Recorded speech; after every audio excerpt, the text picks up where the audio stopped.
ان لکم فی الانعام لعبرہ، ہم نے مویشیوں میں بھی تمہارے لیے عبرت رکھی ہے، ہمیں جاننے کے لیے، ہمیں پہچاننے کے لیے کسی لائبریری کتب خانے میں جانے کی ضرورت نہیں۔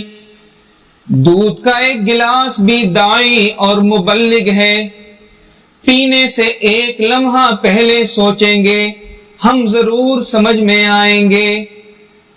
قرآن کریم نے فرمایا نسقیکم مما فی بطونہ من بین فرث ودم لبنا خالصا سائغا للشاربین، تیرے جانور کی رنگت سیاہ، اس نے جو چارہ کھایا سبز، اس کا فضلہ بدبودار، خون سرخ۔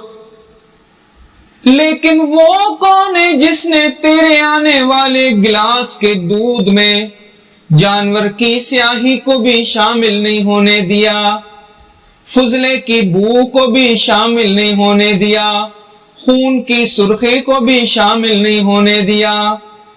ان تمام پروسیس میں سے نکال کر تیرے گلاس کے دودھ کو لبنن خالصا سائغا للشاربین، خوش رنگ اور خوش ذائقہ دودھ پلانے والا کون ہے؟